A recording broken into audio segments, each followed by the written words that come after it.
الحمد للہ نحمده ونصلی علی رسولہ الکریم اما بعد فاعوذ باللہ من الشیطان الرجیم بسم اللہ الرحمن الرحیم۔ آج ہم نے دوسرا پارہ ختم کیا ہے رمضان 2026 اور تیسرا پارہ ہم نے شروع کیا ہے۔ بہت ہی اہم ترین آیتیں ہیں، میں جلدی کوشش کرتا ہوں وہ ساری آیتیں تھوڑی تھوڑی سامنے آ جائیں۔ ایک تو ان آیتوں میں اللہ تعالیٰ نے قصاص کا حکم بیان کیا ہے۔ دنیا میں قاتل کی سزا کیا ہونی چاہیے، یہ ہر ملک میں الگ قانون ہے۔ عمر قید ہے، کسی میں بہت کم ملکوں میں پھانسی بھی ہے، لیکن ان میں بھی پھانسی ہے، حکومت کو اختیار ہے کہ وہ لٹکائے یا چھوڑ دے۔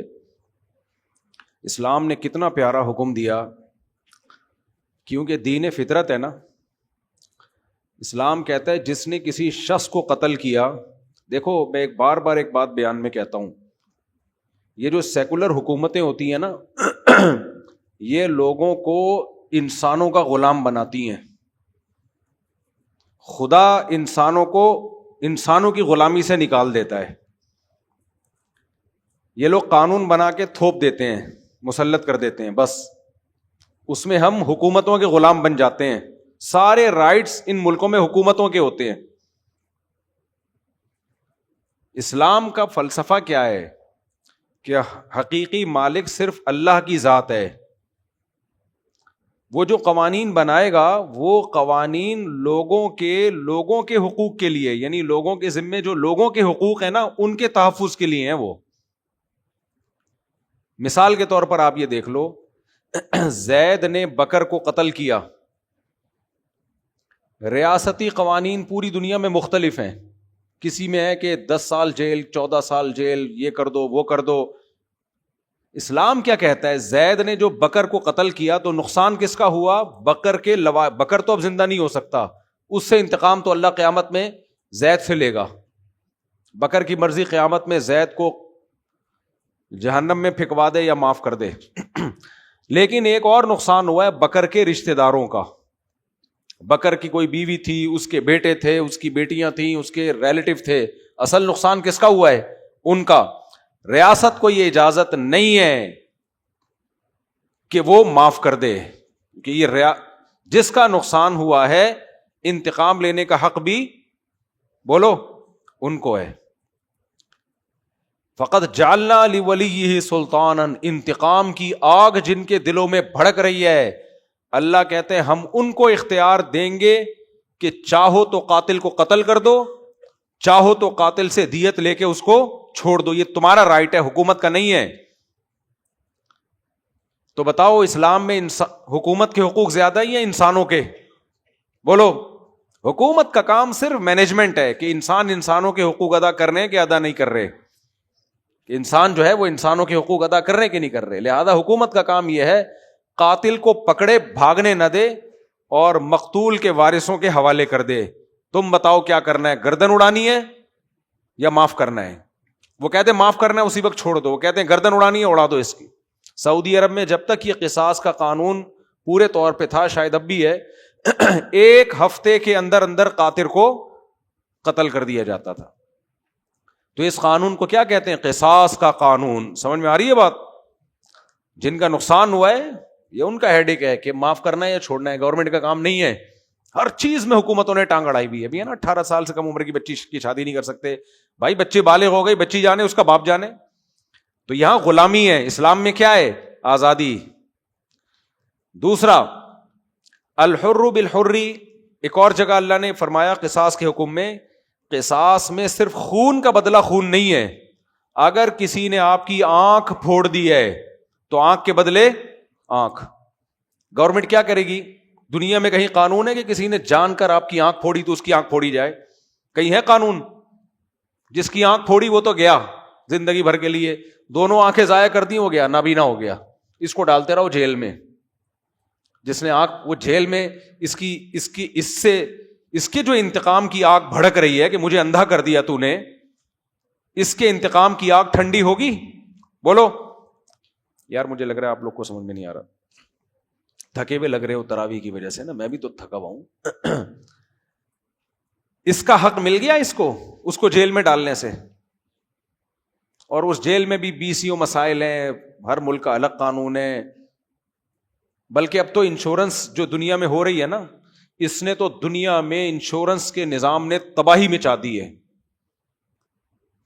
بہت سے ملکوں میں یہ ہے کہ آپ کسی کی چیز چوری کر لیں, کوئی بات نہیں, جس کی چوری ہوئی ہے پولیس کہتی ہے انشورنس سے کلیم کرو نا, جا کے چور کو پکڑنے میں ٹائم کیوں ضائع کر رہے ہو. یہ میں اپنی آنکھوں سے دیکھ کے آیا ہوں, مذاق نہیں کر رہا میں.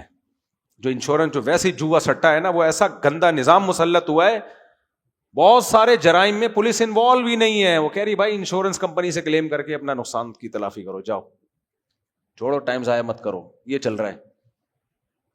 تو آنکھ کے بدلے کیا ہے؟ آنکھ. اسلام یہ کہتا ہے, قرآن یہ کہتا ہے, اور قرآن کہتا ہے ہم نے تورات میں بھی یہی حکم دیا یہودیوں کو. اس سے پتہ چلتا ہے بائبل کا, تورات کا, تمام آسمانی کتابوں کا یہ حکم انصاف پر مبنی کہ اگر کسی نے آپ کی آنکھ پھوڑ دی ہے تو اسلام آپ کو رائٹ دیتا ہے کہ آپ بھی اس کی آنکھ ضائع کر سکتے ہو. تو حکومت کا کام ہے مجرم کو پکڑے اور آپ سے پوچھے کہ اس کی آنکھیں ضائع کرنی ہے یا دیت لینی ہے. وہ اگر کہے نہیں جس نے مجھے اندھا کیا ہے اس کو اندھا کر دو, اس کو اندھا کیا جائے گا. پھر اندھا کرنے کے طریقے فقہاء نے کتابوں میں بیان کیے ہیں, کیسے اندھا کیا جائے گا اس کو. اس زمانے میں جو طریقے رائج تھے. سمجھ میں آ رہی ہے بات کہ نہیں آ رہی ہے؟ وَكَتَبْنَا عَلَيْهِمْ فِيهَا أَنَّ النَّفْسَ بِالنَّفْسِ وَالْعَيْنَ بِالْعَيْنِ, جان کے بدلے جان, آنکھ کے بدلے آنکھ, وَالسِّنَّ بِالسِّنِّ, دانت کے بدلے دانت. اتنا انصاف ہے اسلام میں. یہاں حکومتیں انوالو ہوتی ہیں, ہم قانون سازی کریں گے. بھائی جس کے دانت توڑے ہیں, دانت تو گیا نا اس کا, اس کو یہ حق ہے. آپ کو قانون کے تکلف کی ضرورت نہیں ہے. اس کو حق ہے کہ وہ اپنے مجرم سے دانت توڑے یا اس کو معاف کرے یا دیت لے. بالکل معاف بھی کر سکتا ہے, دیت بھی لے سکتا ہے, دانت بھی توڑوا سکتا ہے. آنکھ کے بدلے آنکھ, کان کے بدلے کان, ناک کے بدلے ناک. والجروح قصاص, زخم کے بدلے زخم. تو یہ جو دنیا میں جب انسان قانون بناتا ہے نا, تو ساری اتھارٹی انسانوں کے ہاتھ میں چلی جاتی ہے جو ہمارے باپ بن کے بیٹھے ہوئے ہیں. وہ بتائیں گے ہمیں 18 سال سے پہلے شادی کرنی ہے یا 18 سال سے بعد. تبھی تو اسلام کہتا ہے یہ نہیں ہے, یہ نہیں چلے گا. تو یہ تو 18 سال اور عدالتی خلا ولا میں نے ایک مثالیں دی ہیں, ورنہ تو یہ سب انسانوں کی غلامی کے مختلف طریقے ہیں. آزادی چھینی جا رہی ہے اور اس کا نام کیا رکھا جا رہا ہے؟ آزادی. تو آزادی اسلام میں ہے حقیقی معنوں میں. تو ایک اللہ نے اس میں قصاص کا حکم بیان کیا. یہاں جو ہمارے دیسی لبرل لوگ اور جو دنیا کے لبرل لوگ ہیں وہ ایک بات کرتے ہیں, دنیا میں بہت سے ملکوں میں پھانسی نہیں ہے. پھانسی تو ویسے ہی ظلم ہے, اس کا گلا گھونٹ کے مارتے ہیں. اسلام میں تلوار سے. تلوار سے فائدہ یہ ہوتا ہے کہ قاتل کو تکلیف کم سے کم ہوتی ہے. سڑک کر کے گردن اڑ گئی, ختم, تو تکلیف نہیں ہوتی اس کو. یہاں لٹکا دیتے ہیں, زبان لٹک کے باہر آ جاتی ہے. اور پھر اسلام میں قصاص کھلے عام ہے, بند کمرے میں نہیں ہے. کھلے عام میں کیا فائدہ ہے؟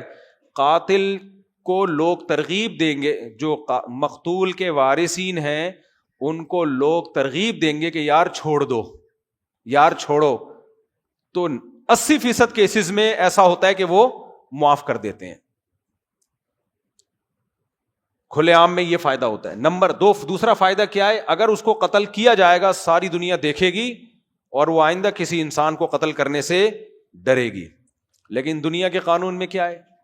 ایک تو قاتل کو لٹکاتے ہیں, گردن گھونٹ کے, کتنی اذیت سے انسان مرتا ہے, زبان لٹک کے باہر آ جاتی ہے, تبھی اس کے منہ پہ ماس چڑھاتے ہیں. اور کرتے بھی یہ کام بند کمرے میں تاکہ کسی کو ترس ہی نہ آئے. کرتے بھی کیسے ہیں؟ بند کمرے میں. صحیح ہے نا؟ سارا گندا غلاظت والا نظام ہے. اور تو اللہ نے فرمایا کہ بہت سے لوگ ایسے بے وقوف دنیا میں آئیں گے جو کہیں گے یہ اسلام نے جو کہا ہے کہ زید نے بکر کو قتل کر دیا تو بکر کے وارثین زید کی گردن اڑا سکتے ہیں. تو بہت سے افلاطون آئیں گے, وہ بولیں گے کہ ایک انسان کو تو انہوں نے مار دیا, اب وہی کام آپ اس کے ساتھ کر رہے ہو, ایک اور انسان کو مان رہے ہو, تو یہ کوئی بات تو نہ ہوئی نا.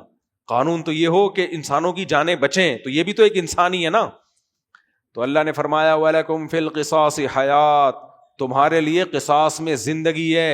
ایک انسان کی گردن جا رہی ہے, ہزاروں کی گردن بچ رہی ہے. لوگ یہ جرم کرنے سے پہلے 100 دفعہ سوچیں گے, ورنہ یہی کمبخت اٹھا کے کل کسی دوسرے بندے کو پھڑکا رہا ہوگا.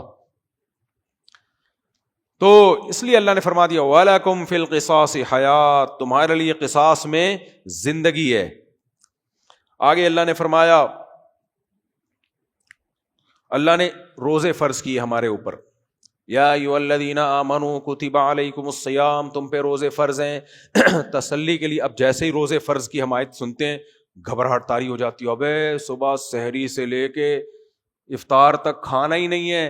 اللہ نے فوراً تھپکی دے دی, گھبرانا مت, ایام معدودات, چند دن ہیں, تھوڑے دن ہیں, 29 یا 30 دن, ساری زندگی کے لیے نہیں کہہ رہا. دیکھو اللہ کتنا خیال کرتا ہے کہ نہیں کرتا ہے بھائی. ایامم معدودہ, تھوڑے دن ہیں, ہم ہمیشہ کے لیے تھوڑی کہہ رہے ہیں.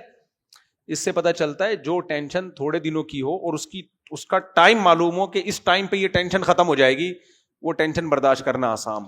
اور جس ٹینشن کا پتہ ہی نہ ہو کہ یہ کب ختم ہوگی, وہ 1 سیکنڈ کے بعد بھی ختم ہو جائے نا, وہ تو اتفاق تھا نا کہ 1 سیکنڈ بعد ختم ہو گئی, لیکن پتہ ہی نہ ہو کب ختم ہوگی, اس کا 1 سیکنڈ بھی 1000 سال پہ بھاری. اب آپ لوگ کا دماغ شادی شدہ لوگوں کی طرف جا رہا ہوگا, میری مراد وہ نہیں ہے, سمجھ رہے ہو. تو ہر کام کا یہی ہے.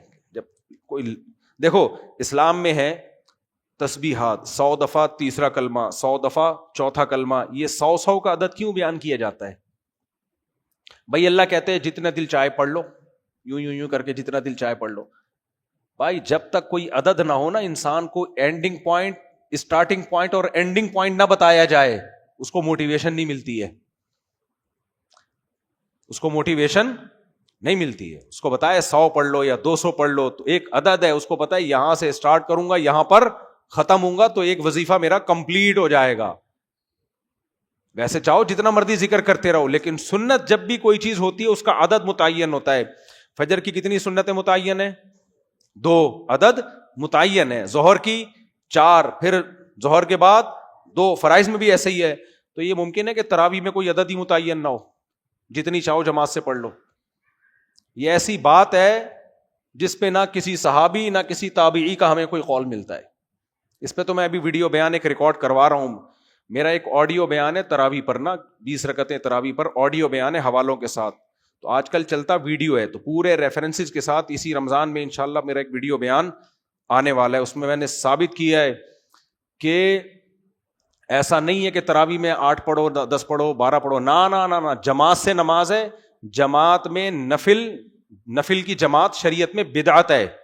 تبھی تراویح کے علاوہ کوئی اور نفل نماز آپ اتنی بڑی جماعت کے ساتھ نہیں پڑھ سکتے.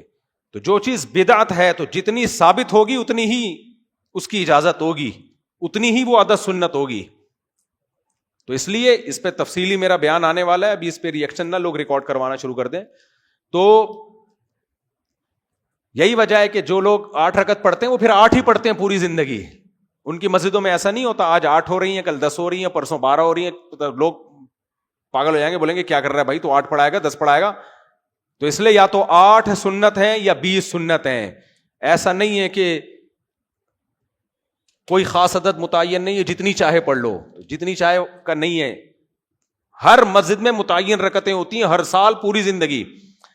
تو جب تک اس طرح کی چیزوں کو متعین نہ کیا جائے, اور شریعت کا مزاج بھی ہے شریعت متعین کرتی ہے, اس وقت تک اس کو منضبط کرنا, اس پہ عمل کرنا بہت مشکل ہوتا ہے. تو شریعت نے جہاں نوافل میں اجازت دی ہے, لیکن جہاں اسپیسیفک کوئی خاص عبادت دی ہے تو رکعتیں بھی شریعت نے اس کی متعین کی ہیں. اشراق کی رکعتیں متعین, چاش کی متعین, اوابین کی متعین. اسی طرح یہاں بھی تہجد کی 8 رکعتیں اصل سنت ہے 8.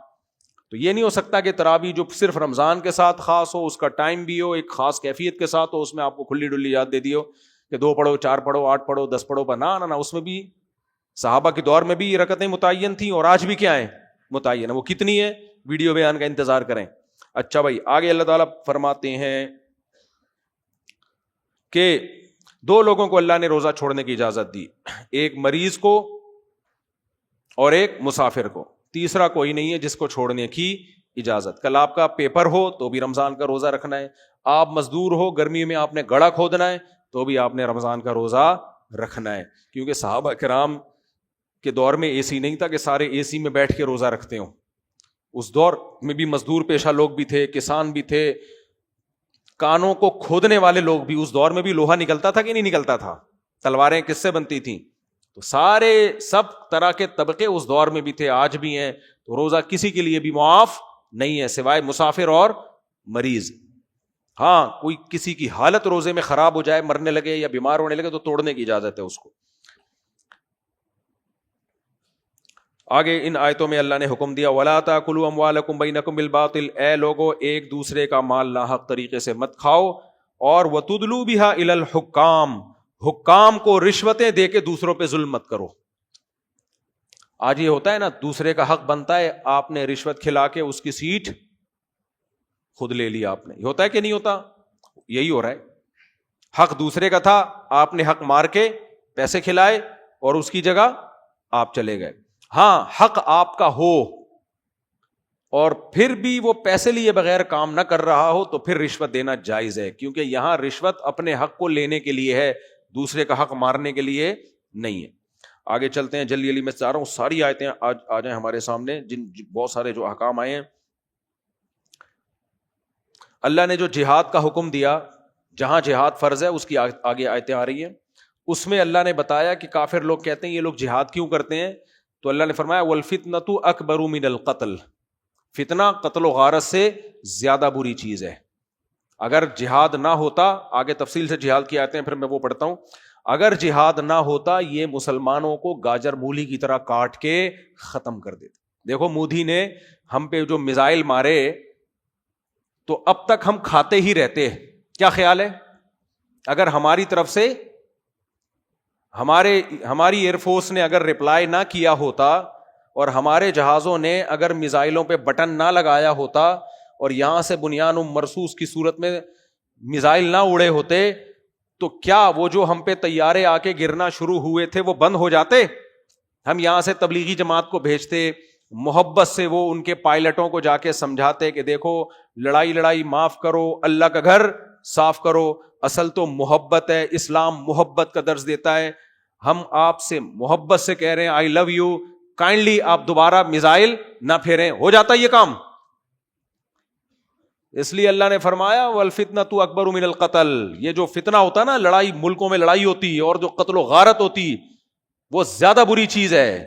اس لیے اللہ لڑنے کا حکم دیتا ہے. اسلام دین فطرت ہے. اور آگے انہی آیتوں میں آگے اللہ نے فرمایا وَلَوْلَا دَفْعُ اللَّهِ النَّاسَ بَعْضَهُمْ لِبَعْضٍ لَفَسَدَتِ الْأَرْضِ, اللہ اگر اہل ایمان کو لڑنے کا حکم نہ دیتا زمین میں فساد پھیل جاتا, سارے ظالم لوگ زمین کو کھا جاتے. تو اس لیے اسلام کے میں محبت بھی ہے اور لڑائی بھی ہے, دونوں چیزیں. اللہ نے کہا سبزیاں بھی کھاؤ اور گوشت بھی کھاؤ. درندے صرف گوشت کھاتے ہیں, شیر ویر کیا کرتے ہیں, خالی گوشت ہر وقت براتے ہی رہتے ہیں بیٹھ کے. اور کچھ لوگ صرف سبزیاں کھاتے ہیں, جیسے بکری ہے, غرانے کی طاقت اس میں ہے ہی نہیں. مسلمان کیا کرتا ہے, کبھی کبھار ایک آدھ ٹماٹر بھی کھا لے گا لیکن وہ بھی گوشت میں ڈال کے کھائے گا اور گوشت بھی کھا دیتا ہے. تو محبت بھی اور لڑائی کا جذبہ بھی, لیکن غلط جگہ جذبہ استعمال نہ ہو لڑائی کا, جہاں لڑنا ہے وہاں جا کے لڑے آدمی. تو کسی نے کہا نا سبزی کھانے کا سب سے بہترین طریقہ یہ ہے کہ بکرے کو سبزی کھلاؤ پھر بکرا کاٹ کے کھا جاؤ, وہ سبزی کے اثرات بکرے میں آ جائیں گے. آگے چلتے ہیں میرے بھائی. آگے اللہ نے فرمایا وَأَنفِقُوا فِي سَبِيلِ اللَّهِ وَلَا تُلْقُوا بِأَيْدِيكُمْ إِلَى التَّهْلُكَةِ وَأَحْسِنُوا إِنَّ اللَّهَ يُحِبُّ الْمُحْسِنِينَ. حج کی آیتیں ہیں. حج میں صحابہ کرام تجارت کو برا سمجھتے تھے. حج میں ایک اہم حکم یہ دیا کہ جو بھی حج کا یا عمرے کا احرام باندھے گا فَلَا رَفَثَ وَلَا فُسُوقَ, کوئی فحش بات زبان سے نہیں کرنی اور کوئی فسق و فجور کا کام نہیں کرنا. وَلَا جِدَالَ فِي الْحَجِّ, اور لڑنا جھگڑنا نہیں ہے. احرام کی حالت میں بیوی سے بھی آپ شہوت کی باتیں نہیں کر سکتے, سمجھ رہے؟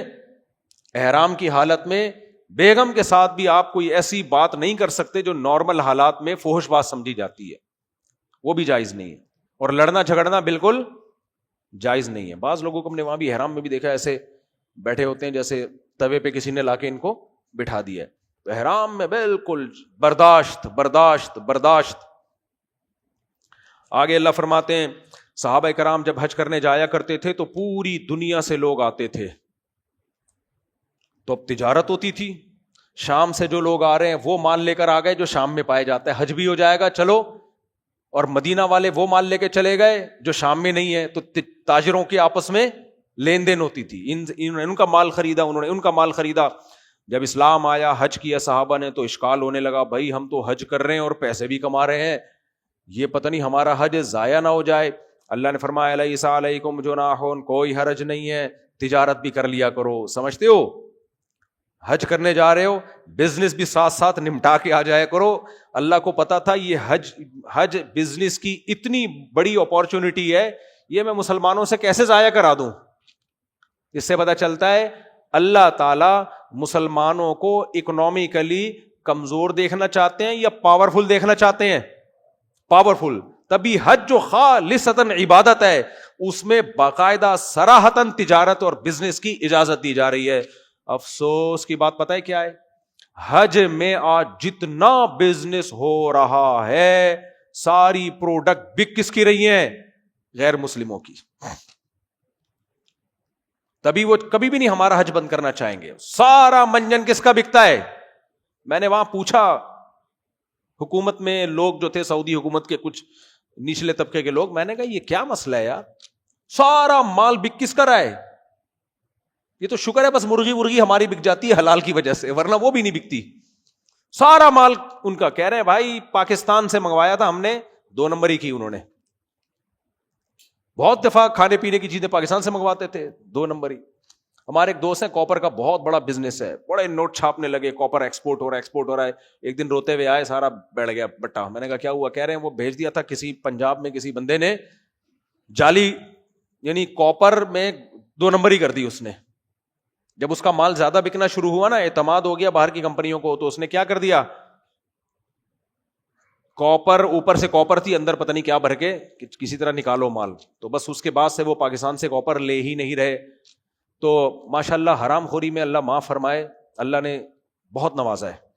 اللہ نے تھوڑا نہیں نوازا, بہت نوازا ہے اس قوم کو. تبھی جھوٹ, بددیانتی, دھوکے, مالی خیانت بہت گندی چیز ہے, اس کو چھوڑ دو, صاف رہا کرو, تھوڑا کما لو, سچ بول کے کماؤ. خیر, تو اللہ نے تجارت کا تذکرہ کیا. پھر اللہ نے فرمایا کچھ لوگ ایسے ہیں من یقول ربنا آتنا فی الدنیا, کچھ لوگ دنیا میں ایسے ہیں وہ کہتے ہیں اے اللہ ہمیں دنیا میں دے دے جو کچھ دینا ہے, یعنی ان کے دل کی تمنا یہ ہے کہ بس دنیا دنیا دنیا. اللہ کہتے ہیں مل جائے گی اگر اللہ چاہے گا. ما لہ فی الآخرۃ من خلاق, آخرت میں کوئی حصہ نہیں, وہاں بالکل محروم ہو گئے. اللہ فرماتے ہیں لیکن جو ہمارے بندے ہیں وہ کیا کہتے ہیں, ربنا آتنا فی الدنیا حسنہ, دنیا میں بھی اچھی زندگی دے, وفی الآخرۃ حسنہ, آخرت میں بھی اچھی زندگی. وہ آخرت کو بھولتے نہیں ہیں, آخرت بھی چاہیے ہمیں. تبھی دنیا میں ان حرام کاموں کی طرف نہیں جاتے جن سے آخرت برباد ہو جائے. ان کی دعاؤں میں آخرت کا تذکرہ بھی ہوتا ہے. اللہ فرماتے ہیں یہ جو کمائیں گے ان کو اس کا حصہ ملے گا, جو آخرت کے لیے کریں گے اس پہ ثواب ان کو ملے گا. آگے اللہ تعالیٰ فرماتے ہیں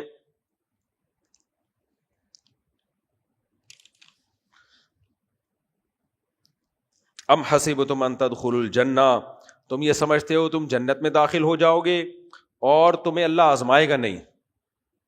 آزمائشیں آئیں گی تمہارے اوپر اور تم نے صبر سے کام لینا ہے. صبر کے بغیر جنت نہیں مل سکتی. آج بے صبری کو کمال سمجھا جاتا ہے. کل بھی آیتیں آئی تھی, میں نے سوچا تھا اس پہ ضرور بات کروں گا لیکن ٹائم چلا گیا. کل جو آیات تھی اس میں اللہ نے فرمایا ہمارے نیک بندوں کو جب کوئی مصیبت پہنچتی ہے قالوا انا للہ و انا الیہ راجعون, وہ کہتے ہیں ہم اللہ کے لیے, اس کی طرف ہم نے لوٹ کر جانا ہے. یہ نیک بندوں کی علامت ہے, چاہے بندہ ہو یا بندی ہو. آج کسی کے گھر میں غم آ جائے, چیختے کیسے ہیں, کوئی میت ہو جائے, کسی خاتون کا بچہ فوت ہو جائے, ایسے گریبان پیٹ رہی ہیں, ہا ہو, کسی کے میت ہو گئی, کوئی غم ہو گیا, ہا ہو, سر مار رہے تھے. کیا جنگلی پن, کیا پن لگا کے رکھا ہوا ہے. وہ آیا تھا نا بیان یار, وہ مجھے بہت اچھا لگا تھا ملفوظ, جب ہمارے ہاں الیکشن ہو رہے تھے نا تو وہاں سے لوگ جیت رہے تھے جہاں سے کھڑے بھی نہیں ہوئے. تو لندن سے ایک بیان آیا تھا, کیا ڈیش کے بعد نا ایک لفظ ہے ڈیش میں, وہ نہیں بول, چلو میں اس کو الٹ دیتا ہوں, کیا حلالی پن لگا کے رکھا ہوا ہے. آیا تھا نا بیان, یاد ہے, ایک ویڈیو جاری ہوئی تھی, اس میں بیان آیا تھا کیا حلالی پن, حلالی نہیں تھا وہ, مسجد کے احترام میں نہیں بول پا رہا وہ لفظ, کیا حلالی پن لگا کے رکھا ہوا ہے. تو جب بھی کوئی میت ہو گھر میں, بھائی عورتوں کو بولو صبر کرو, چیخنا چلانا ہا ہو, یہ غم بالآخر چلا جائے گا, لیکن اس طرح چیخو پکار کر کے اپنے اجر کو ضائع مت کرو. نبی نے لعنت فرمائی ہے میت پہ چیخنے والی عورتوں پر, نوحہ کرنے والی عورتوں پر, گریبان چاک کرنے والی عورتوں پر. جعفر طیار جوان آدمی تھے, میدان جنگ میں شہید ہو گئے, ان کی 4 بیویاں تھیں, رونے کی آواز آئی گھر کی 4 دیواری سے باہر. آپ نے پہلے ایک دفعہ آرام سے سمجھایا, پھر فرمایا مٹی اٹھا کے ان کے چہرے پہ ڈال دو. حالانکہ کتنا بڑا غم تھا, چھوٹے چھوٹے یتیم بچے, اور نبی کے چچا زاد بھائی چھوٹے چھوٹے یتیم بچے چھوڑ کر گئے. اتنے خوبصورت تھے جعفر طیار رضی اللہ تعالیٰ, کتنا بڑا غم تھا. 4 عورتیں ایک وقت میں بیوہ ہو رہی ہیں, چھوٹے چھوٹے یتیم بچے, اور نبی صلی اللہ علیہ وسلم کو جب شہادت کی اطلاع ملی, آپ کی آنکھوں سے آنسو. بس ان کی ازواج کو آپ نے چیخنے چلانے نہیں دیا, خاموش, ایسے خاموش کرایا ہے, گھر کے اندر آرام سے رو بیٹھ کے. مسلمان یہ یقین رکھتا ہے خوشیاں بھی آتی ہیں زندگی میں اور غم بھی آتے ہیں, یہ دنیا کا حصہ. اللہ ہم سب کو بچائے غم سے, ہمیں خوشیوں والی زندگی دے, پریشانیوں سے بچائے. لیکن بھائی پریشانیوں میں آپ ایسے باہر ہو جانا, یہ مر گیا وہ فر گیا, سر دیواروں سے جا کے مار رہے ہیں, ہائے ہائے ہائے ہائے ہائے, یہ کیا لگایا ہوا یار, کیا پن لگا کے رکھا ہوا ہے, ایسے موقع پہ کیا جا کے بولا کرو مسلمانوں کافر ہو بھائی. تو ایسے چیخ رہے ہوتے ہیں. جنازے کی چارپائی ہے, اس کو پکڑ کے بیٹھے ہوتے ہیں, جانے نہیں دو اس چارپائی کو, میت ہے نا نہیں جانے دیں گے ہم. تو یہ اچھے کام نہیں ہے, خاندانی لوگ ایسی حرکتیں نہیں کرتے. میں نے زندگی گزاری ہے, بہت لوگوں میں ملا جلا ہوں, میت پہ پتہ چل جاتا ہے کون خاندانی اور کون غیر خاندانی. میں نے ایسی میتیں بھی دیکھی ہیں, او بھائی دیواروں سے مار رہے ہیں, ہاں وہ ایسے جیسے پتہ نہیں کیا. اور ایسے بھی دیکھی ہیں جوان بیٹے کی موت ہوئی ہے, جوان بیٹے کی, اور ماں کے آنسو نکل رہے ہیں, اور وہ کہہ رہی ہے اے اللہ یہ میرے اختیار میں نہیں ہے, یہ میرے اختیار میں نہیں ہے, ایسا نہ ہو کہ میرا صبر کا اجر ضائع ہو جائے. ایسی مائیں بھی دیکھی ہیں. تو اس لیے اللہ سب ماؤں کے بچوں کو زندگی دے, لیکن اللہ نہ کرے کسی کا بچہ فوت ہو جاتا ہے, بھائی صبر کرو صبر کرو. سمجھ میں آ رہی ہے بات, کیونکہ سب سے بڑا غم عورت کے لیے یہی ہوتا ہے. اسی طرح اگر اللہ نہ کرے, ویسے تو کرے لیکن چلو نہ کرے, مرد دوسری شادی کر لے, غم ہوتا ہے عورت کو, آنسو بھی اچھے ہوتے ہیں, روتا ہے اور روتی ہے, ظاہر اس پہ سوکن نہیں ہے, لیکن ایسا بنا لینا جیسے پتہ نہیں کوئی دنیا میں تم ہو پہلی جسے, مر بھی تو سکتا تھا نا, یہ مر نہیں سکتا تھا کیا؟ ابھی آدھا تو ہے نا, بچے تو یتیم نہیں ہوئے. میں اکثر واقعہ سناتا ہوں, ہمارے ایک دوست اسی طرح ہوا, ان کی بیگم نے اتنا ہنگامہ کیا, انہوں نے کہا بھائی چھوڑو رہنے دو. میں نے کہا یار مر گئے تو بھی تو صبر آئے گا, وہ مر ہی گئے, ایکسیڈنٹ میں ان کی ڈیتھ ہو گئی اگلے ہی دن. تو ان کی بیگم نے پھر گھر میں ہمارے فون کر کے بتایا کہ میرے تو میاں, میں تو سمجھ رہی تھی یعنی میرے تو بچے ہی یتیم ہو گئے. یہ سب اللہ کے ہاتھ میں ہے بھائی. آپ نہ کہیں اپنے میاں کو دوسری شادی کرو, اس کو روکیں آپ, عورت سوکن برداشت نہیں, آپ روکیں اس کو. گھر پھر بھی اگر کر لیتا ہے, غم بھی ہوتا ہے, تھوڑا رونا دھونا بھی سمجھ میں آتا ہے, تکلیف بھی ہوتی ہے, لیکن قرآن کہتا ہے من یتصبر یصبرہ اللہ, جو اللہ سے صبر مانگتا ہے نا اور کوشش کرتا ہے, اللہ صبر دے دیتا ہے. اور جو صبر کرنا چاہتا ہی نہیں ہے, یہی کہ میں غمزدہ, وہ نہیں آئے گا سب, وہ کبھی بھی صبر, وہ پریشانی ہی رہے گی پوری زندگی میں. تو اور آدمی کو بھی چاہیے کہ ٹرک کے نیچے آگے مر جائے. اچھا خیر, کس بات پہ یہ نہیں میں بتاؤں گا کس بات پہ. خیر ہم آگے چلتے ہیں. آگے اللہ تعالیٰ فرماتے ہیں, جلدی میں چاہ رہا ہوں آج بہت ساری آیتیں جلدی ساری آیتیں ہو جائیں. تو اللہ نے حکم کیا دیا, بھائی دعا اللہ سے, یہ ہم سب کمزور ہیں, ہم غم برداشت کرنے کی طاقت نہیں رکھتے. میں مجھ سمیت سب کمزور ہیں. ہم اللہ سے عافیت مانگیں, اللہ نہ کرے ہمارے نہ چاہتے ہوئے بھی کوئی آزمائش آ جائے تو واویلا نہیں کرنا, ہائے ہوئے ہاں یہ نہیں کرنا ہے, صبر کرنا ہے. اس پہ تھوڑا بہت تکلیف ہوتی ہے, تھوڑا بہت غم ہوتا ہے, وہ بلکہ زیادہ بھی ہوتا ہے بعض دفعہ, لیکن رو لو, تنہائی میں بیٹھ کے رو لو, اللہ سے دعا مانگ کے رو لو, اپنا غم ہلکا کرنے کے لیے اپنے قریبی دوست کو دکھڑا بھی سنا دو, یہ بھی صحیح ہے تاکہ غم تھوڑا ہلکا ہو جائے. چیخنا, چلانا اور سروں کو دیواروں سے جا کے مارنا یہ ٹھیک نہیں ہے. یہ میں اس لیے اتنا بول رہا ہوں کہ آج کل یہ فیشن بن چکا ہے. آج کل کیا ہے, میت پہ جو اچھل رہا ہو نا 2-2 فٹ وہی اچھا لگتا ہے, جو اچھل رہا ہو نا, کلابازیاں کھا رہا ہو, ہاں ادھر گر رہا ہو, چاہے اسی کی وجہ سے مرے ہوں گے وہ ابا اس کے, اسی نے ٹینشن دی تھی, اماں جو مری ہے نا اس کمبخت کی ٹینشن کی وجہ سے رو سب سے زیادہ یہ رہا ہوگا, ہاں ہاں ہاں ہاں ایسے رو رہا ہو. پاگل کا بچہ. مجھے غصہ آ رہا ہے اصل میں کسی اور بات پہ. چلیں, بھنڈی نہیں ملی نا اتنے دنوں سے. آگے چلتے ہیں ہم. اللہ تعالیٰ فرماتے ہیں یسألونک عن الخمر والمیسر قل ما یسألونک ماذا ينفقون. اتنی اہم آیتیں ہیں نا, آج اللہ کرے یہ ٹاپک کمپلیٹ ہو جائے. آج اللہ کہتے ہیں یہ پوچھتے ہیں کیا خرچ کریں. اللہ نے فرمایا یہ مت پوچھو کیا خرچ کریں, یہ پوچھو کہاں خرچ کرنا ہے. کیا کرنا ہے وہ تمہارے اوپر ہے, ٹھیک ہے نا, وہ تمہارے اوپر ہے. اس لیے خرچ کرنے میں فللوالدین, سب سے پہلے اپنے والدین. ایسا نہ ہو کروڑوں میں کھیل رہے ہو اور ابا پھٹ پٹی بائک پہ, ایسے ہیں لوگ, وہ بیچارے کو جو ریٹائرمنٹ کے پیسوں سے اس نے پرانی بائک خریدی تھی اب تک وہ اسی پھٹ پٹی بائک پہ گھوم رہا ہے. تو سب سے پہلے کیا, اماں کے دانت لگوا دو. میں نے دیکھا ہے بعض لوگ کروڑ پتی ہوتے ہیں, اماں کے دانت ہی نہیں ہیں. ابے تو اپنے پیسے سے دانت لگا دے, کم سے کم مسکراتے ہوئے تو اچھی لگے گی نا. وہ ایسے ایسے کنجوس ہے نا مارکیٹ میں, اللہ کی پناہ. تو ابا اور اماں سب سے پہلے اللہ کہتے ہیں کس پہ خرچ کرو, بولو ان پہ. یعنی شرعاً تو جب ضروری ہے جب وہ مالدار نہ ہو. اگر مالدار ہیں تو پھر ان پہ ضروری نہیں ہے, پھر ویسے ہی ہدیے تحفے دے دیا کرو. لیکن اگر مالدار نہیں ہے یا آپ بہت مالدار ہو گئے, ان کا وہ اسٹینڈرڈ نہیں ہے, تو تھوڑا سا وہی اسٹینڈرڈ ان کو بھی دینے کی کوشش کرو جو کس کا ہے, جو آپ کا ہے. اچھا بھائی, اور والاقربین, اس کے بعد رشتہ دار, قریب سے قریب تر. بیوی بچے تو ہیں ہی نا, ان کا اللہ نے اس لیے الگ سے ذکر نہیں کیا, وہ تو سب سے پہلے اسلام میں ہیں ہی. اور پھر جو ہے قریب سے قریب تر, جو جتنا قریبی رشتہ ہوگا. پھر یتامہ, یتیموں پر, جو قریبی رشتہ دار میں جو یتیم ہے اس کا حق دوسروں سے زیادہ ہے. بھتیجا ہے, بھانجا ہے, وہ یتیم ہو گیا تو اس کا حق زیادہ ہے. والمساکین, عام غریبوں پہ خرچ کرو. وابن السبیل, مسافروں پہ خرچ کرو. پہلے زمانے میں مسافر بیچارہ بے یار و مددگار ہوتا تھا.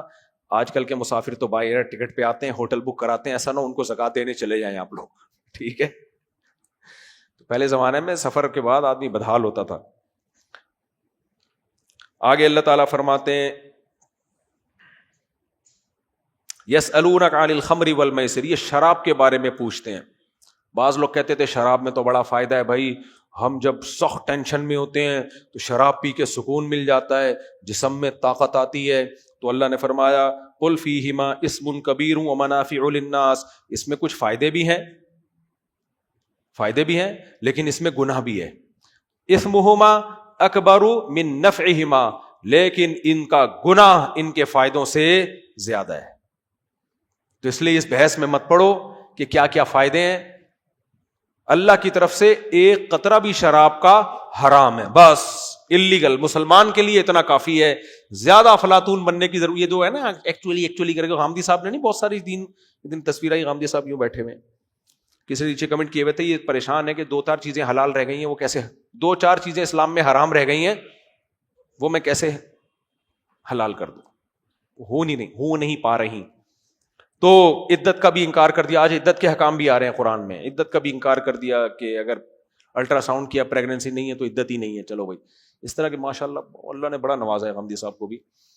تو بڑی ہمت کی بات ہے ویسے یار.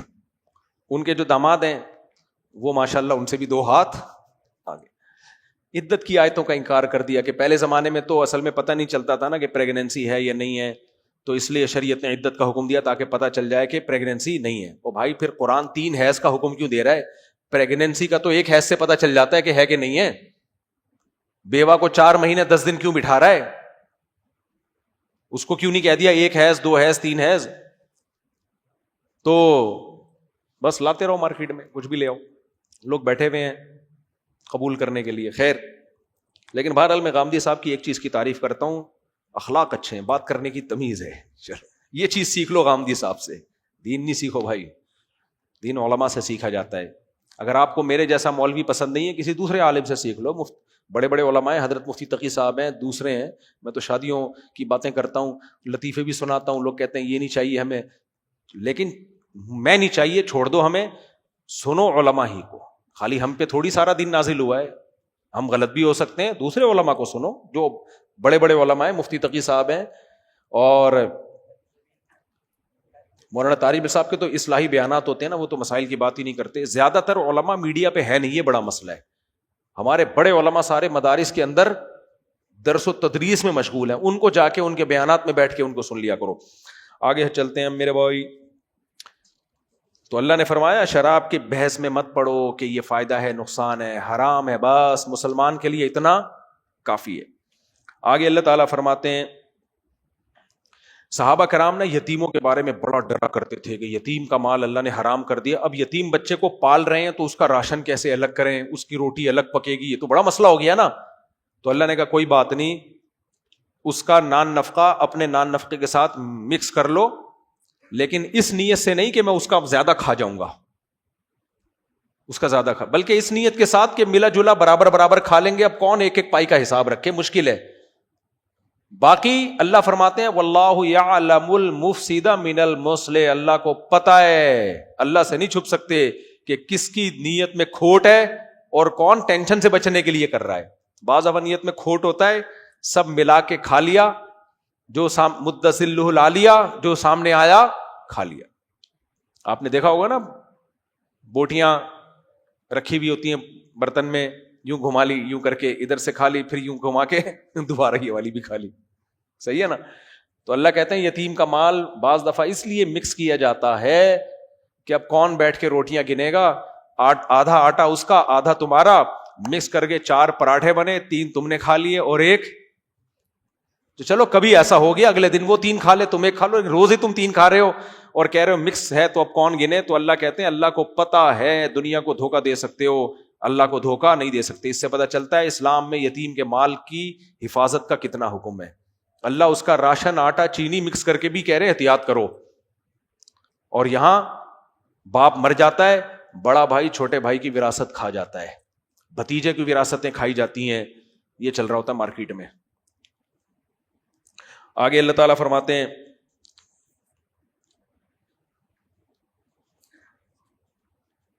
حالت حیض میں اللہ نے فرمایا عورت سے ہم بستری نہیں کر سکتے, کیونکہ گندگی ہے, غلاظت ہے. وجہ کیا اللہ نے بیان کی؟ غلاظت, گندگی ہے اس میں. اور آگے اللہ فرماتے ہیں ان اللہ یحب التوابین ویحب المتطہرین, اللہ توبہ کرنے والوں کو اور پاک صاف رہنے والوں کو پسند کرتا ہے. حالت حیض میں جمع کرنا غلاظت اور گندگی.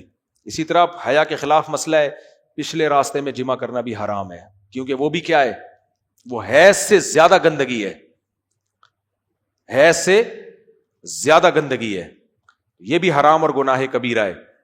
تو طہارت کی حالت میں جب عورت حیض سے پاک ہو جائے تو اس کے پاس جایا جا سکتا ہے, ادروائز اس سے ہم بستری اسلام میں حرام ہے. اور وجہ اللہ نے بیان کی, اللہ کو پاکیزہ لوگ پسند ہیں, گندگیوں والے لوگ اللہ کو پسند نہیں ہے. آگے اللہ تعالیٰ فرماتے ہیں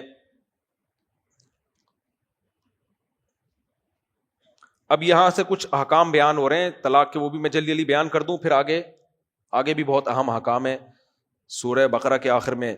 للذین یؤلون من نسائہم, پہلا حکم, اگر کوئی شخص یہ قسم اٹھا لے کہ میں اپنی بیوی کے پاس نہیں جاؤں گا, قسم اٹھا لے اور 4 مہینے تک وہ نہ جائے, تو قرآن کہتا ہے تربص 4 اشہر, 4 مہینوں تک تمہیں مہلت دی جائے گی.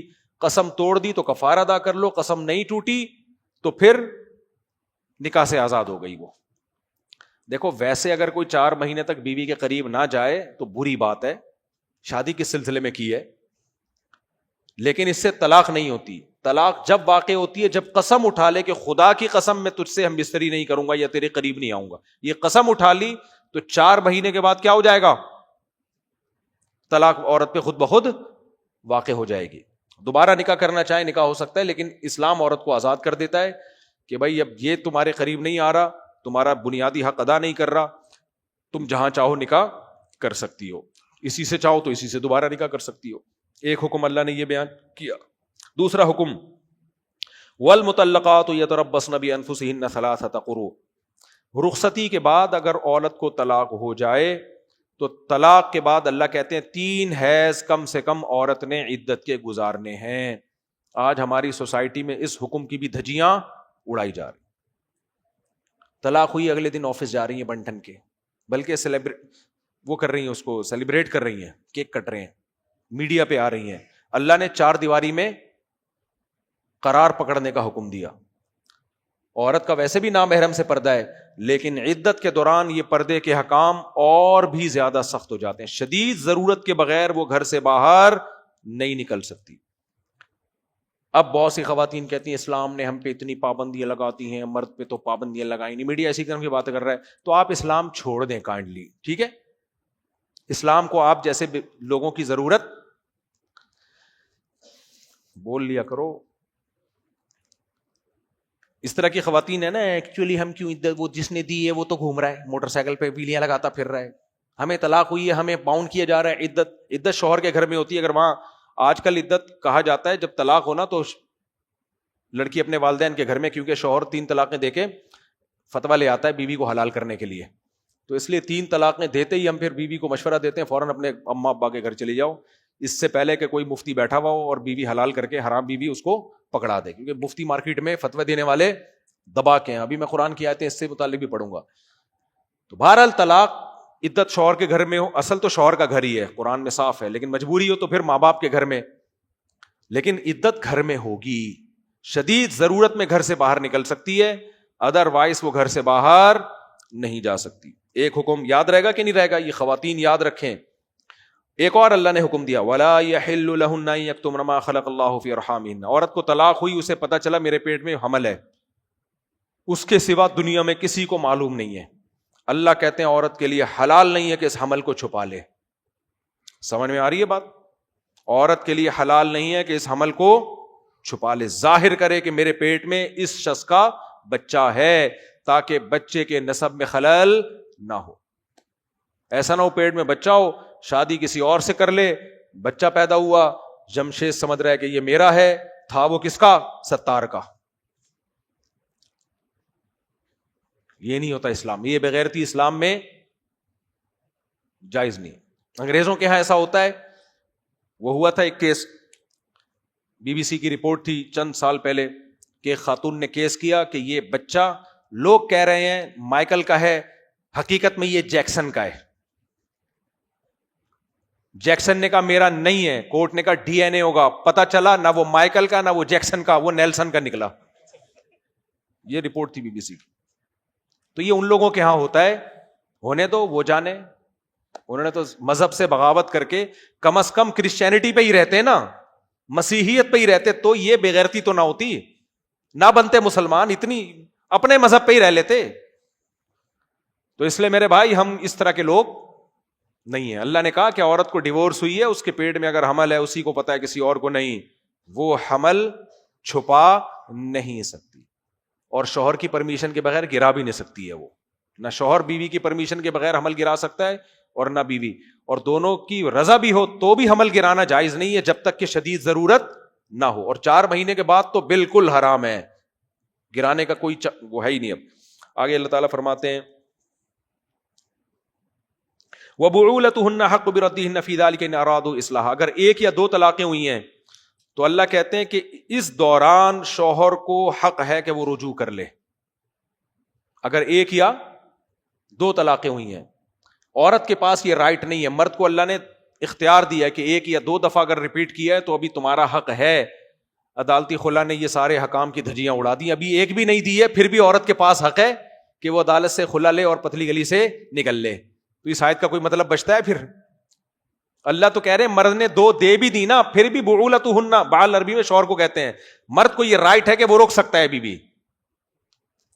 اگر وہ روک لے گا تو عورت کے پاس رائٹ نہیں ہے جانے کا. 3 ٹائم ڈیورس کا اختیار دیا, ابھی 2 کے بعد رائٹ ہے, اور عدالتی خلا نے ابھی 1 بھی نہیں دی ہے. یہ رائٹ مردوں سے چھین لیا. اور ہمارے اسکالرز آج کل کے جو نام نہاد اسکالرز آ رہے ہیں جو کہتے ہیں یہ مقلد ہیں, حنفی ہیں, شافی ہیں, یہ لوگ مقلد ہیں. شکر ہے ہم مقلد ہیں, تبھی ہم فقہا جنہوں نے قرآن و حدیث کی ڈیپ میں جا کے قرآن کو سمجھائے, ہم نے وہاں سے سمجھا ہے قرآن کو.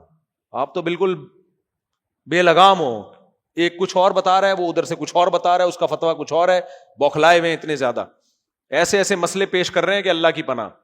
تو اس لیے اللہ نے کیا فرمایا کہ 1 اور 2 کے بعد حق کس کا ہے؟ رجوع کا.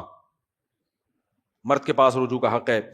لیکن اللہ نے فرمایا ان ارادوا اصلاحا, مرد رجوع کب کرے گا؟ اگر وہ اصلاح چاہتا ہے, وہ محبت کے ساتھ رکھنا چاہتا ہے, حقوق ادا کرنا چاہتا ہے. حقوق ادا نہیں چاہتا تو مرد پہ پابندی لگائی جائے رہی ہے تو تم نے رجوع نہیں کرنا, پھر چھوڑے رکھو اس کو. آگے اللہ تعالیٰ فرماتے ہیں الطلاق مرتان فامساک بمعروف او تسریح باحسان.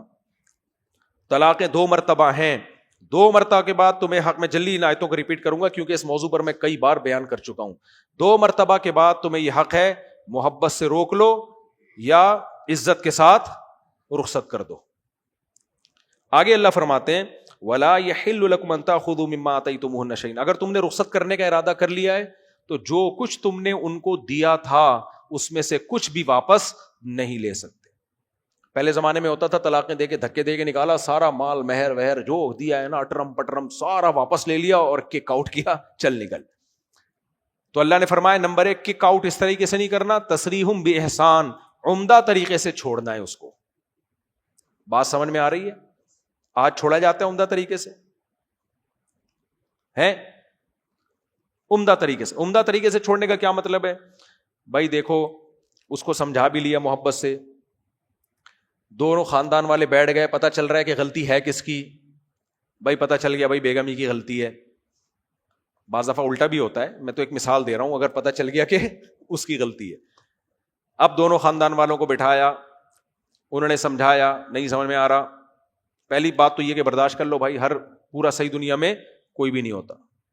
اللہ کے نبی نے حکم دیا کہ نہیں ہو سکتی بیوی پوری سیدھی, کچھ نہ کچھ عیب برداشت کرنے پڑیں گے, تو برداشت کر لیا. لیکن ناقابل برداشت ہو رہا ہے معاملہ.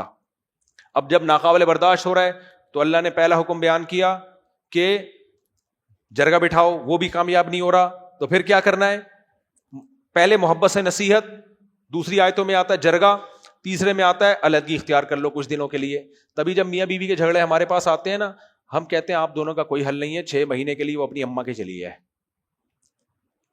اور دل چاہتا ہے دونوں کو چترول لگا کے تھوڑے دنوں کے لیے کیا کر دو, کیونکہ ایک دوسرے کی شکلیں دیکھ دیکھ کے بعض دفعہ ویسے ہی نفرت ہو جاتی ہے. ہر سیدھی بات بھی الٹی لگ رہی ہوتی ہے. جب انسان کی نفرت ہوتی ہے نا, پھر ہر بات الٹی سوئی چلنا شروع ہو جاتی ہے. اور ایک دفعہ یہ میاں بیوی میں شروع ہو گئی نا, یہ نہیں وہ ہر بات کو بیوی تن سمجھ رہی ہوتی ہے. آپ اچھی بات کر رہے ہو, آپ کہہ رہے ہو کہ آج تو تم نے بڑا اچھا پراٹھا بنایا, آ گیا خیال 20 سال میں آج تک کبھی تعریف نہیں کی ہے. آدمی کہتا ہے چلو میں سوری کرتا ہوں, نہیں آج بھی نہیں اچھا بنایا آپ نے. دیکھا دل میں جو تھا وہ آ گیا نا. یہ چل رہا ہوتا ہے کس میں, یہ چل رہا ہوتا, ہر بات الٹی, ہر بات الٹی. تو ایسے میں حل کیا ہوتا ہے یار, تھوڑے دنوں کے لیے الگ ہو جاؤ, 6 مہینے وہ ادھر تم ادھر رہو. اصل میں تو قرآن نے کہا بستر الگ کر دو, لیکن آج کل کی خواتین ایسی نہیں ہے کہ آپ بستر الگ کر کے ادھر سو, وہ نہیں سونے دے گی آپ کو. وہ کہے کہ کیوں وہاں کیوں سو, شادی کیوں کی تھی تم نے. تو پرانے زمانے میں آدمیوں کا روب ہوتا تھا, وہ چاہتے تو سو جاتے, چاہتے تو دوسرے کمرے میں سو جاتے. اب ایسا نہیں ہے, دوسرے کمرے میں تمہارا باپ بھی نہیں سو سکتا بیوی کی مرضی کے بغیر. وہ وہاں آ جائے گی, بولے گی کیوں کیوں.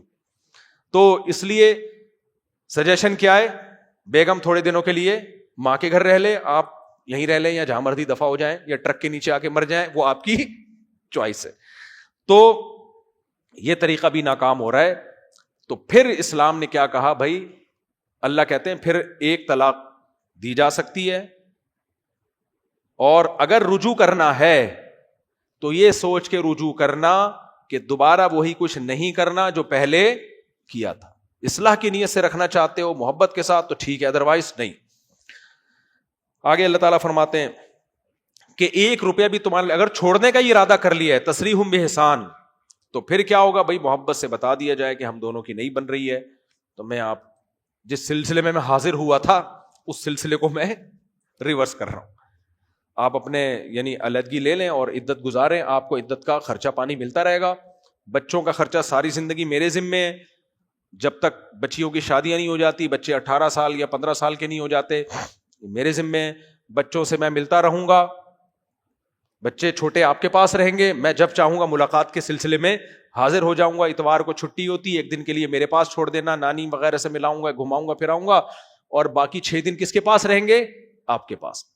بڑی محبت سے تمیز سے یہ کام ہو سکتا ہے۔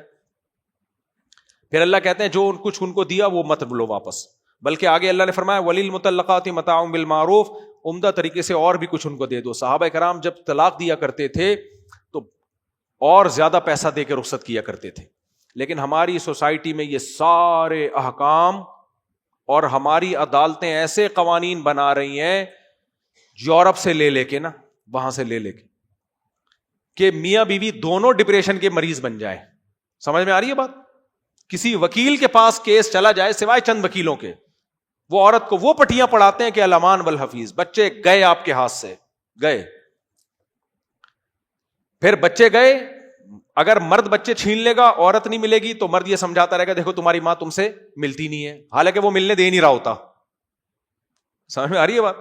عورت اگر بچے چھین لے گی تو باپ ادھر سڑتا رہے گا ڈپریشن ایسے توے میں جیسے جل رہا ہوتا ہے، عذاب میں آیا ہوا ہوگا، ملنے کی کوشش کرے گا ملنے نہیں دے گی، اور سمجھائے گی یہ کہ دیکھو تمہارا باپ تم سے ملتا ہی نہیں ہے، تمہیں خرچہ ہی نہیں دے رہا۔ یہ چل رہا ہے مارکیٹ میں۔ تو اللہ نے آگے آیتوں میں یہ بھی بتا دیا لا تضار والدۃ بولدھا ولا مولود لہ بولدہ، میاں بیوی میں سیپریشن ہو جاتی ہے، بچوں کی وجہ سے نہ ماں کو نقصان پہنچایا جائے اور بچوں کی وجہ سے نہ باپ کو نقصان۔ بچے دونوں کے ہیں، دونوں ملیں گے، دونوں بچوں کے معاملے میں مل کے پالیں گے اس کو۔ ٹھیک ہے، عورت کسی اور شوہر کے ساتھ رہتی ہے جہاں وہ شادی کر رہی ہے، بچوں کو دونوں نے مل کے پالنا ہے۔ مل کے پالنے کا مطلب یہ نہیں کہ ہیلو ہائی کرتے رہے، ہائی فائن بیگم کیسی ہو تم، آج منا کیا کر رہا تھا، یہ نہیں ہوگا، وہ آپ کی نہیں ہے۔ وہ ایسے بھی لوگ ہیں طلاق کے بعد بھی ہاں اور کیا کیا ہے بس کر، تو اتنا اچھا تو پہلے نہیں تھا۔ تو اس میں یہ ہے کہ بھائی بچے کو دونوں مل کے پالیں گے، بچے کا خرچہ باپ دے گا، اور ماں ہفتے میں 1 دن بچوں کو کس کے پاس چھوڑے گی؟ باپ کے پاس۔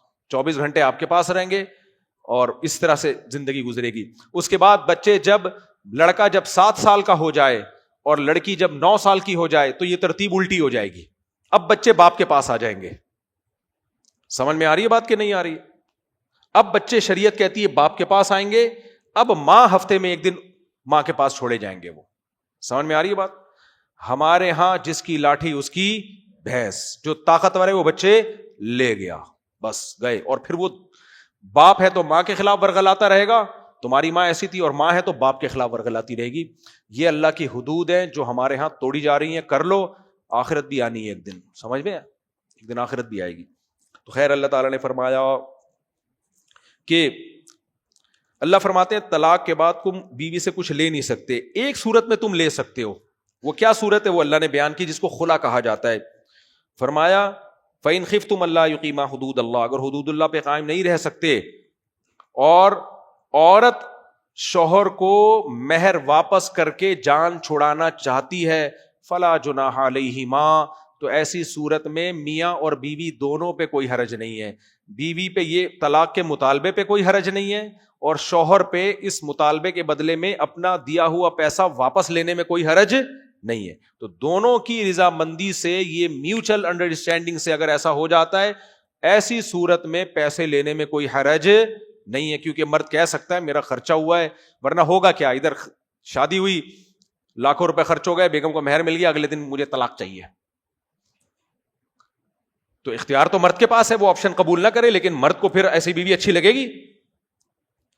اس لیے اللہ نے کہہ دیا کہ پھر مرد واپس لے سکتا ہے پیسے۔ اور اسی حدیث کی تفسیر میں، صحیح ہے بخاری کی حدیث، اسی قرآن کی آیت کی تفسیر میں صحیح بخاری کی حدیث ہے، جمیلہ بنت ثابت نبی صلی اللہ علیہ وسلم کے پاس آئیں کہ میری شادی ہوئی ہے، مجھے شوہر بالکل پسند نہیں ہے، تو آپ نے ان کے شوہر کو بلایا کہ تم نے باغ میں مہر دیا ہے، وہ واپس لے لو۔ انہوں نے کہا ٹھیک ہے میں واپس لے لیتا ہوں، وہ ایگری تھے اس پہ۔ آپ نے فرمایا اب ان کو چھوڑ دو، نبی نے نہیں کہا میں چونکہ جج ہوں تو بس میں نے خلا کی ڈگری پکڑا دی چلی جاؤ، نہ نبی یہ کام نہیں کر سکے بھائی، آپ کو یہ اتھارٹی نہیں تھی کہ وہ میاں بیوی کا نکاح ختم کر دیں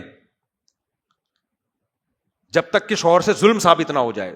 شوہر ظالم نہیں تھے، ان کی صورت اچھی نہیں تھی، انہوں نے دیکھا نہیں تھا، تو جب پہلی رات میں دیکھا تو وہ بہت چھوٹے قد کے، رنگ بہت سیاہ، کہنے لگی بی من الجمال ما ترا، یا رسول اللہ میں خوبصورت عورت ہوں، میں نے بغیر دیکھے شادی کر لی، وہ تو قد میں بھی بہت چھوٹے ہیں، رنگ بھی بہت سیاہ ہے، تو اب اس میں زبردستی طلاق بنتی نہیں ہے نا، تو اس لیے نبی صلی اللہ علیہ وسلم نے خلا دلوایا. خلا کا مطلب کیا؟ اگر وہ کہتی نا بے تحاشا مارتے ہیں، پیٹتے ہیں، نان نفقہ نہیں دے رہے اور ظلم کر رہے ہیں اور مجھے چھوڑ کے چلے گئے ہیں دوسرے ملک، نہ طلاق دے رہے ہیں نہ رکھ رہے ہیں، ایسی صورت میں تنسیخ نکاح ہوتا کہ یہ ظلم ہے.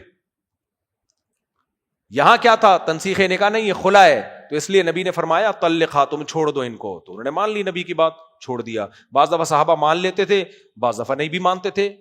حضرت بریرہ رضی اللہ تعالی عنہا کے پاس طلاق کا اختیار آیا تو آپ صلی اللہ علیہ وسلم کے پاس ان کے شوہر آئے، کہنے لگے یا رسول اللہ، عورت جب آزاد ہوتی ہے نا لونڈی سے تو اس کے پاس ڈیورس کا حق ہوتا ہے، تو وہ آزاد ہو گئی، تو نبی کے نے ان کو حق دیا طلاق کا. وہ آئیں کہ یا رسول اللہ، تو ان کے شوہر بہت محبت کرتے تھے، انہوں نے کہا یا رسول اللہ آپ نے ان سے کہیں کہ یہ رجوع کریں، یعنی نہیں لیں، طلاق کا رائٹ استعمال نہ کریں. نبی نے ان سے فرمایا، تو انہوں نے نبی نے ان کو حکم دیا کہ تمہارا شوہر تم سے محبت کرتا ہے، تم واپس چلی جاؤ. تو انہوں نے کہا یا رسول اللہ یہ آپ کا مشورہ ہے یا حکم ہے؟ انہوں نے فرمایا مشورہ ہے. یہ مشورہ کا لفظ کیوں؟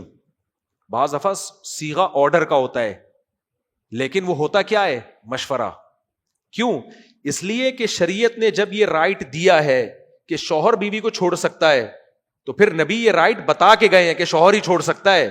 اسی طرح لونڈی جب آزاد ہوتی ہے اس کے پاس یہ رائٹ آتا ہے کہ وہ پرانے شوہر کے پاس رہنا چاہے یا نہیں، تو یہ رائٹ بھی اس سے کوئی چھین نہیں سکتا. اس لیے نبی نے فرمایا میں نے مشورہ دے رہا ہوں. بھائی یہ رائٹ کس نے دیا تمہیں؟ اللہ نے دیا، تو میرا مشورہ ہے. فرمایا رسول اللہ پھر نہیں ماننا مشورہ، میں نہیں رہنا چاہتی. آرڈر ہوتا تو پھر آپ کے حکم کے سامنے کون کچھ کر سکتا ہے. وہ نہیں رہی. ان کے شوہر کو اتنی محبت تھی کہ گلیوں میں خاک لے کے اپنے سر پہ ڈالتے تھے. پھر آپ نے فرمایا صحابہ سے، دیکھو بریرہ کے شوہر کی ایک طرف محبت دیکھو اور بیوی کی اپنے شوہر سے نفرت دیکھو.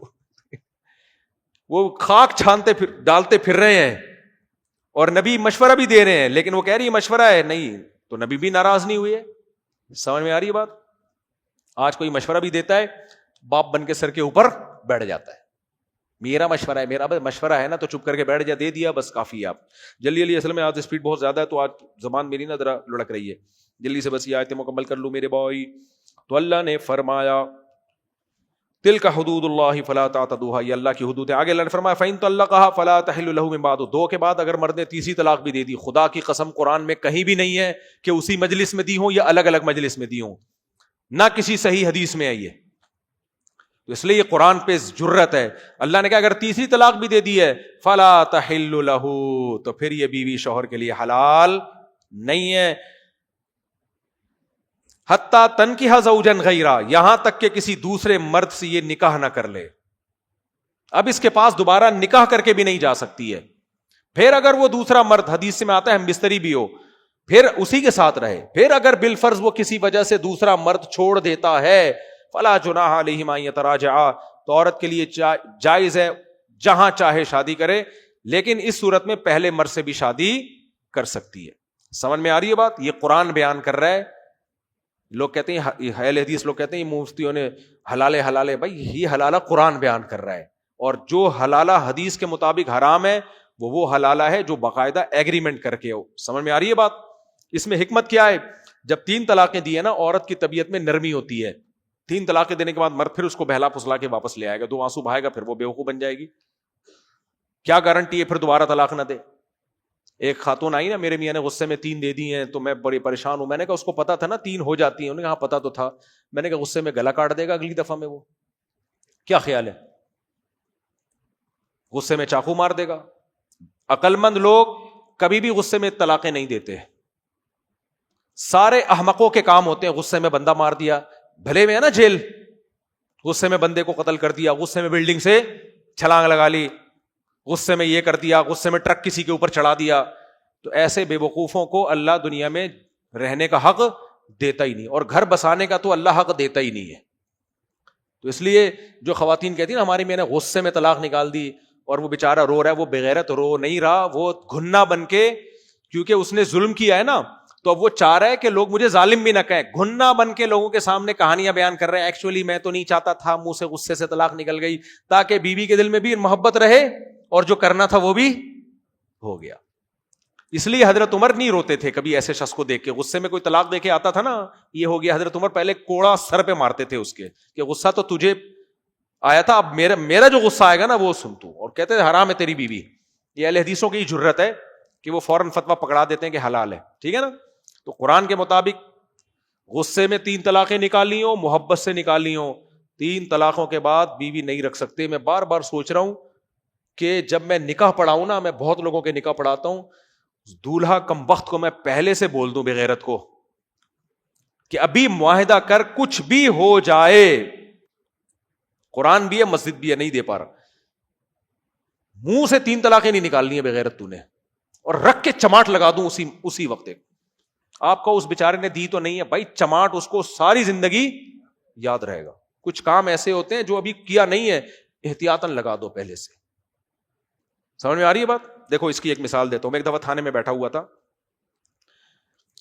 تو 2 بندے آئے. میں تھانے میں کیوں بیٹھا ہوا تھا, ایک لمبی کہانی ہے. آپ کا تھانے میں کیا کر رہے تھے, کسی کام سے گیا تھا, تو 2 بندے, اس وقت ڈبل سواری پہ پابندی تھی, 2 لڑکے 20-22 سال کی عمر کے ڈبل سواری پہ نہیں کر کے جا رہے ہیں, پولیس والے روک کے تھانے میں لے گئے ان کو. تو ان کا چاچا یا ماموں جو بھی تھا چھڑانے کے لیے آیا.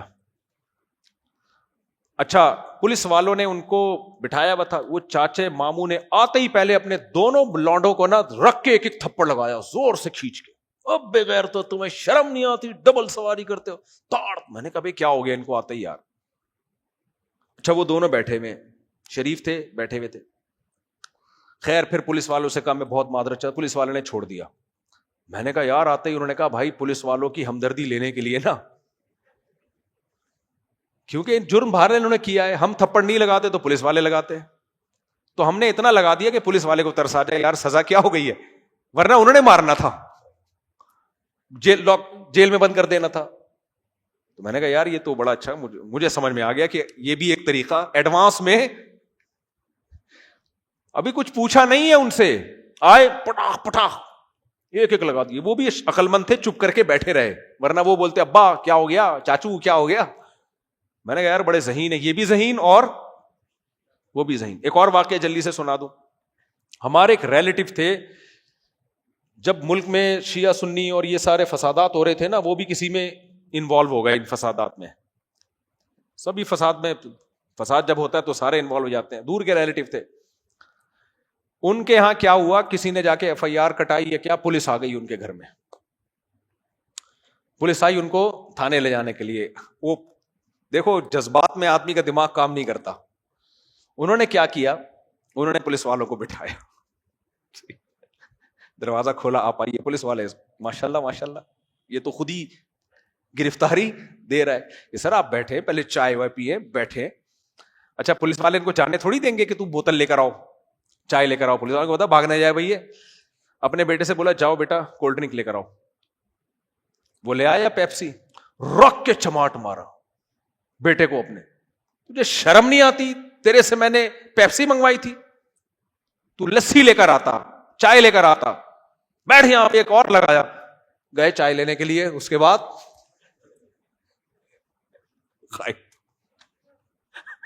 وہ ماحول ایسا کریٹ کر دیا نا انہوں نے کہ پولیس والے سمجھے واقعی ان کے بیٹے سے غلطی ہوئی ہے.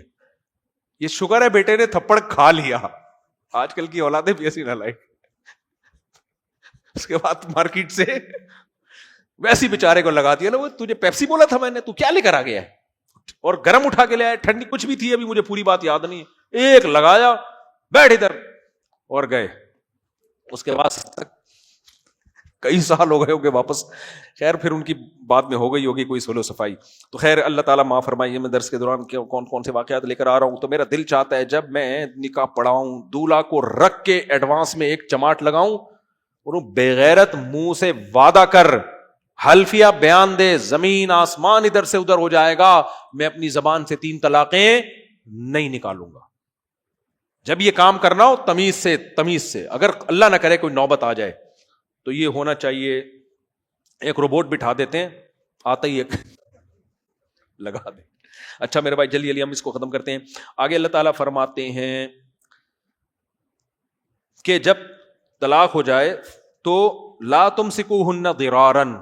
عورت کو پہلے زمانے میں ظلم ہوتا تھا، اب وہ ظلم ہوتا نہیں ہے. ایک خاص نوعیت کا ظلم تھا، اس کو بیان کرنے کی ضرورت نہیں. شادی نہیں کرنے دیتے تھے، نہیں، جو پرانا شوہر ہے وہی نہیں کرنے دیتا تھا، روک کے رکھتا تھا. اللہ نے کہا ایسا نہیں کرو. آگے اللہ نے فرمایا فلا تعضلوهن ان ينكحن ازواجهن. عورت کو طلاق ہو جائے تو اپنے پرانے، اگر 1 یا 2 طلاقیں ہوئی ہیں تو پرانے شوہر سے بھی اگر نکاح کرنا چاہتی ہے اس سے بھی مت روکو، کہیں اور کرنا چاہتی ہے اس سے بھی مت روکو. ہوا یہ تھا کہ ایک صحابی نے اپنی بہن کی شادی کسی سے کی، انہوں نے ڈیورس دے دی، 1 طلاق، عدت ختم ہو گئی، وہ اپنے گھر آ کے بیٹھ گئی. ان صحابی نے دوبارہ نکاح کا پیغام بھیج دیا، اور وہ ان کی بہن بھی چاہتی تھی دوبارہ میرے پرانے شوہر سے شادی ہو جائے. تو ان کے بھائی نے غیرت کا مسئلہ بنا لیا اور کہنے لگے ہم نے تو عزت دی، محبت دی، اپنی بہن رخصت کر کے ان کے گھر میں بھیجی اور اس نے طلاق دے کے ہمارے گھر میں بٹھا دی.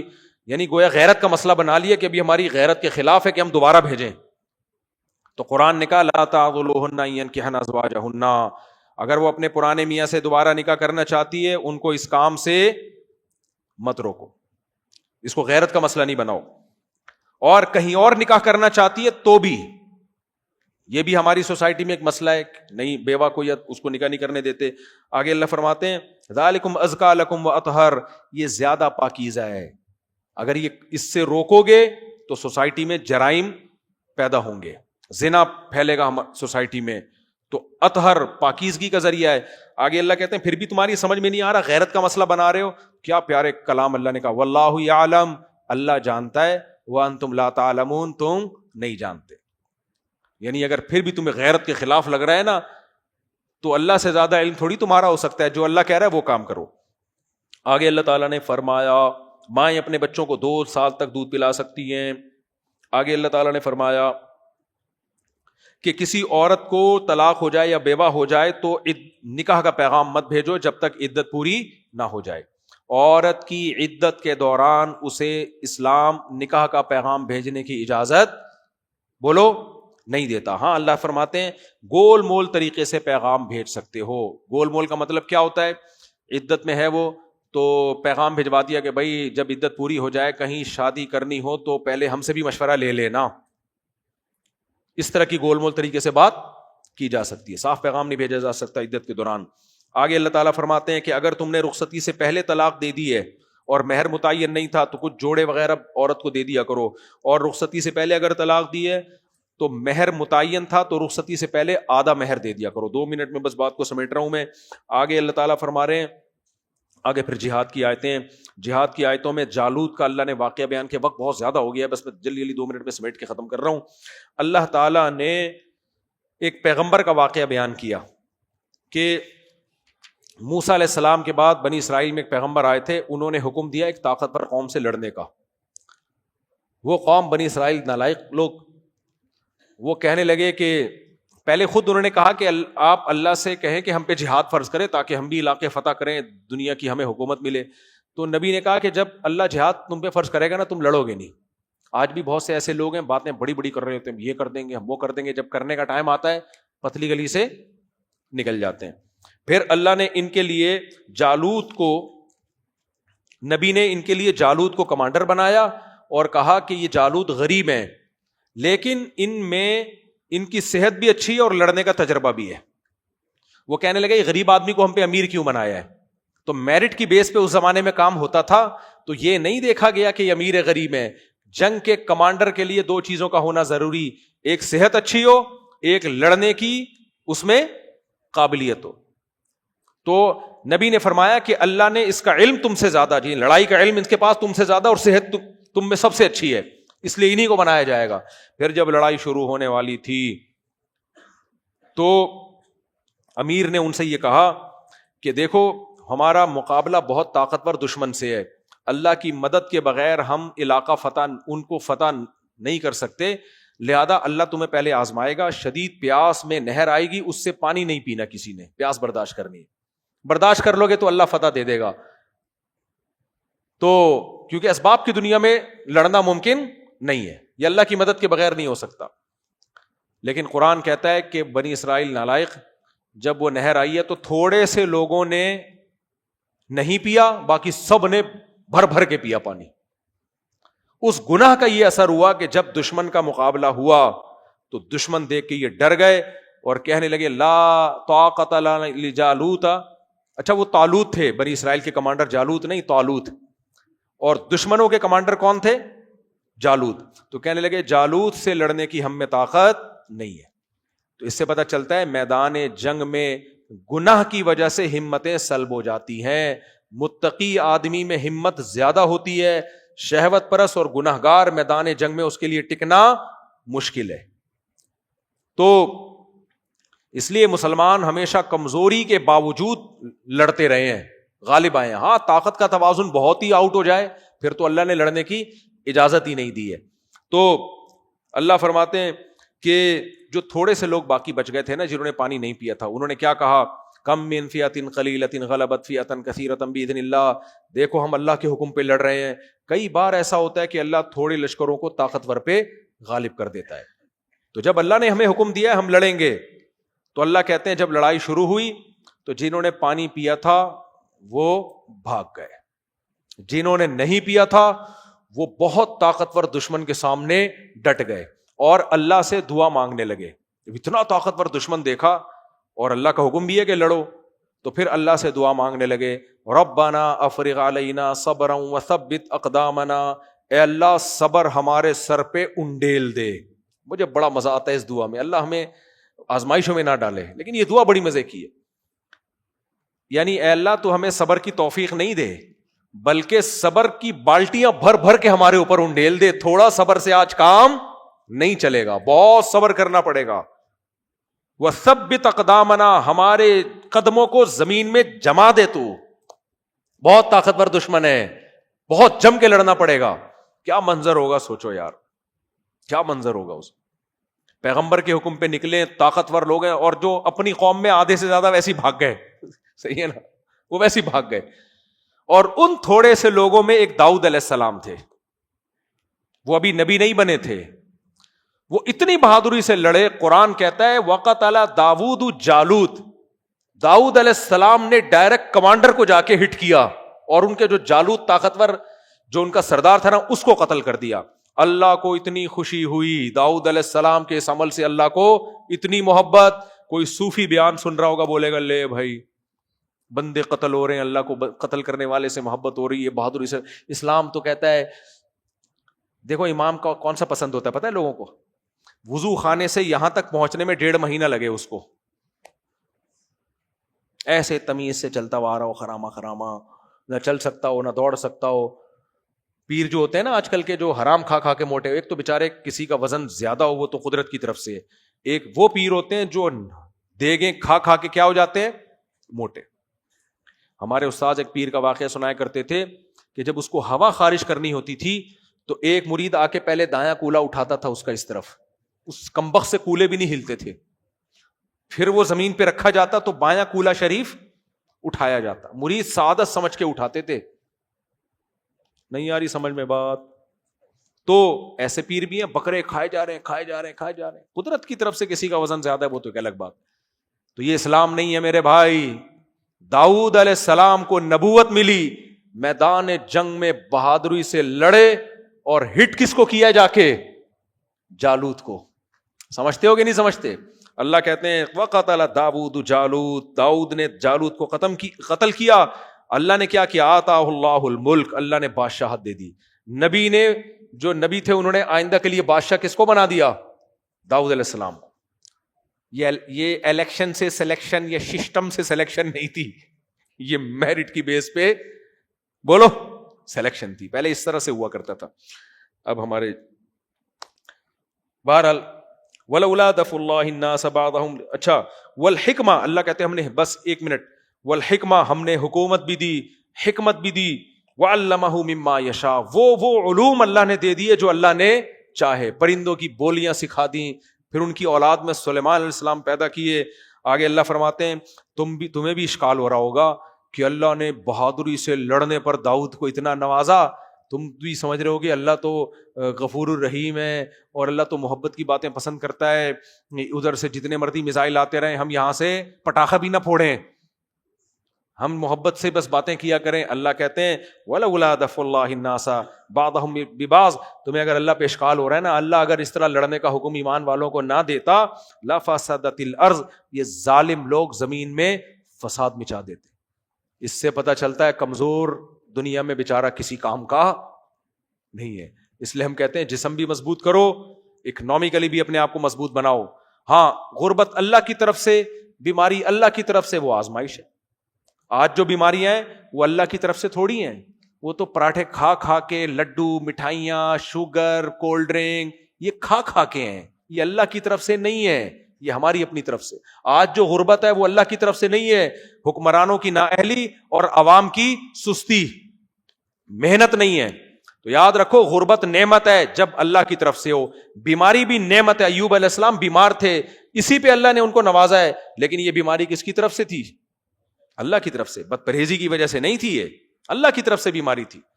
تو اللہ مومن کو طاقتور دیکھنا چاہتے ہیں. اللہ کہتے ہیں میں نے اگر اس طرح اہل ایمان کو حکم نہ دیا ہوتا زمین میں ظالم لوگ فساد مچا دیتے.